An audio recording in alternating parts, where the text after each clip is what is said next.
Le renforcement des capacités des acteurs humanitaires et des autorités locales à mieux prévoir, planifier et réagir face aux situations d'urgence comme mission de départ du projet Signal sera davantage visible au cours de cette quatrième phase qui porte sur deux axes prioritaires. D'abord, la formation des acteurs en ce qui concerne le transfert des compétences nécessaires à la maîtrise et à l'usage de la boîte à outils de préparation logistique Signal.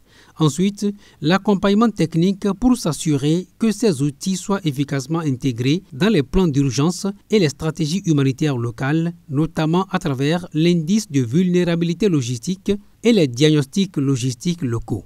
L'indice de vulnérabilité logistique est un outil qui permet de comparer la vulnérabilité logistique des zones entre elles et est calculé sur la base des données secondaires au niveau département et commune dans le pays. Par contre, les dialogues que sont les rapports de diagnostics logistiques locaux sont des analyses des collectes de données sur les éléments de la chaîne d'approvisionnement au niveau local dans les communautés du Bénin.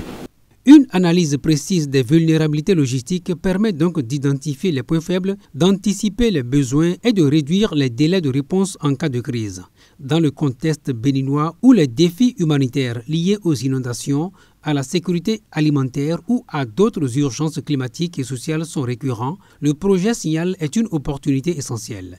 Il permettra non seulement de sauver des vies, mais aussi de renforcer la résilience des communautés les plus vulnérables. Nous sommes heureux de prendre part au développement de tous ces outils et nous pensons que c'est des outils vraiment utiles pour nos interventions. Ça permet aussi d'avoir des informations, surtout au niveau des documents élaborés au niveau du dialogue, le diagnostic logistique. Et en termes de recommandations, je souhaiterais que cet outil qui est un outil d'aide à la décision puisse être porté à l'endroit des décideurs pour quand même appuyer les orientations qui sont mises dans ces outils-là. Il serait intéressant pour les années à venir dans un contexte humanitaire que nous puissions avoir des indices logistiques clairs qui puissent nous aider à la prise de décision. Pour la direction de l'Agence nationale de protection civile, le projet Signal ne doit pas s'arrêter en si bon chemin. Et les attentes essentiellement de la direction, et je crois qu'ils seront partagées par tout le monde, c'est la prise en compte du reste du territoire, notamment les zones sous l'emprise du bassin de Lomé et du bassin de Mono. L'actualisation d'un nombre plus important de plans de contingence avec les données que nous avons. Et l'actualisation du plan national de contingence aussi.